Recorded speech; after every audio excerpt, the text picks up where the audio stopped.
Hello, welcome to Solomon's Insurance Talks. Let's sit.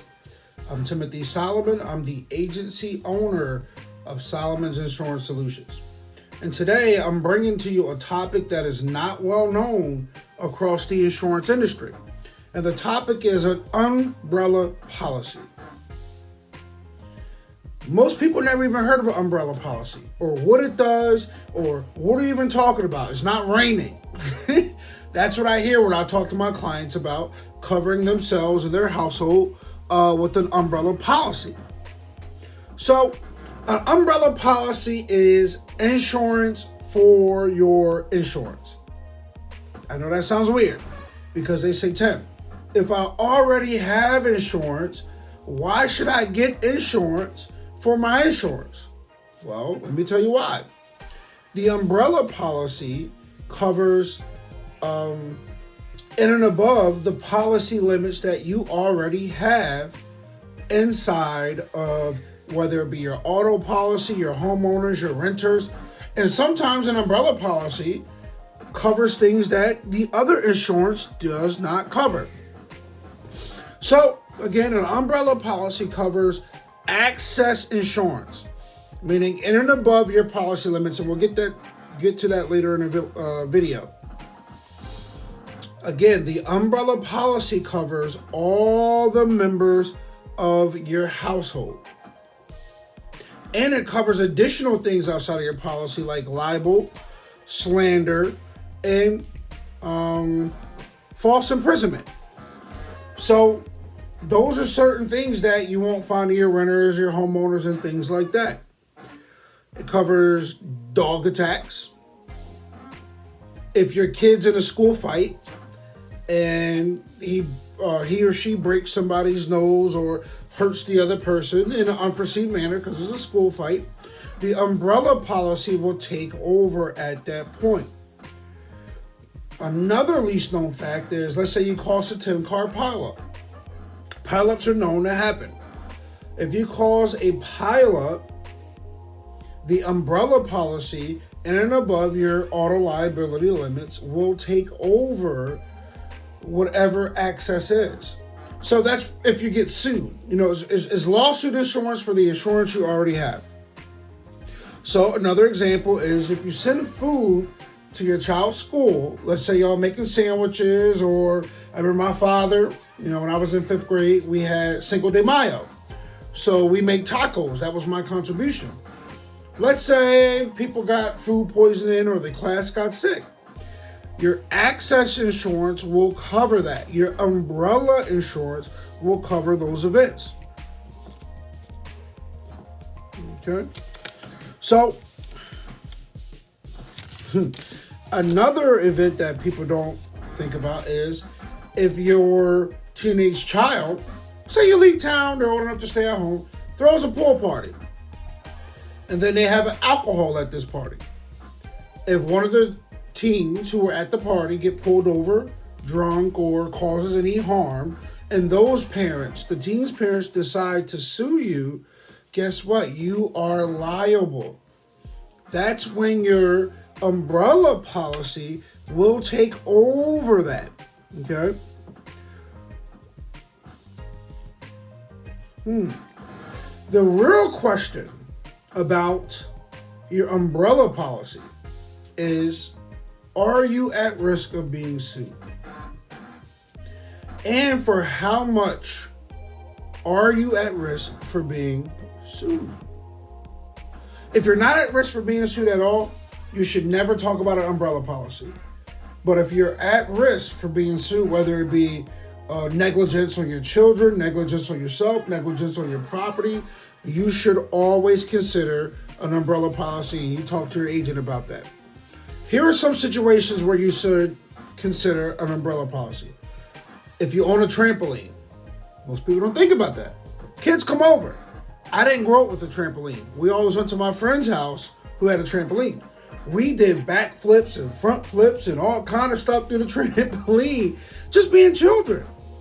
We didn't understand that we were putting somebody else at risk if we got hurt. If you own a trampoline, you should consider a liability insurance policy known as an umbrella policy.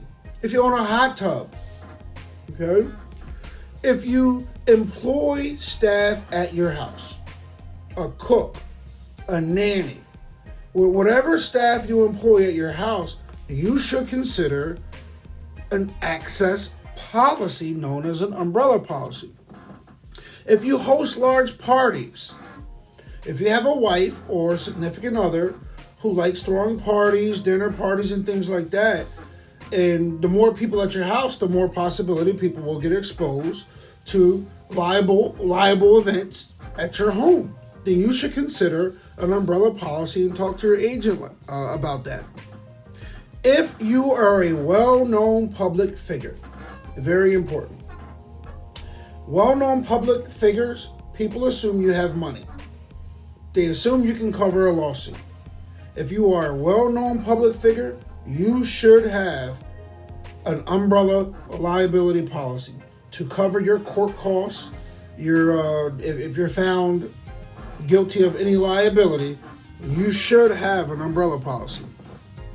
If you have teenage drivers or a teenage driver, you should consider an umbrella policy. In the state of Virginia, the liability limits are 25, 50, 25 for auto insurance. So in a single event, if your child causes more than $25,000 in damage and you have the state minimum, you're liable for the rest. If you live in Pennsylvania, where the minimum liability for auto insurance is 15, 30, and 15. In a single event, if your child causes more than $15,000 worth of damage, whether it could be property damage, it could be medical, it could be, there's all different kinds of damage. And if it's more than $15,000, you should consider an umbrella policy to supplement the insurance you already have. Okay?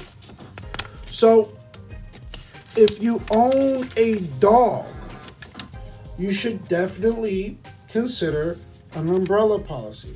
Let's say your dog jumps over the gate. He gets out, he attacks somebody.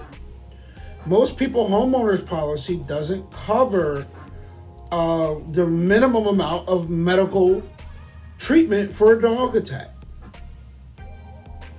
You know, the cost of medicine goes up and up and up every single year.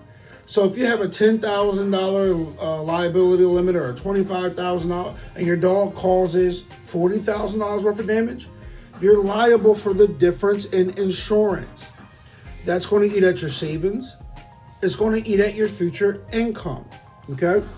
So if you own a home with a pool, because you hear the stories about, you know, the kids going into the neighbor's yard, drowning in the pool, or the pool is not properly fenced in, and then there's somebody that gets hurt. You need an umbrella policy. Now, when it comes to an umbrella policy, for the events that the umbrella policy covers without touching your regular insurance, for example, let's see here, a trampoline, okay? If you don't have sufficient medical, or you don't have any medical coverage, or you rejected it on your homeowners or renters policy, if somebody gets hurt on a trampoline, you're liable and you get sued. So the way that works is there's something called a self-insured retention. It's like a deductible for any other policy, whether it's a car insurance deductible, homeowners deductible.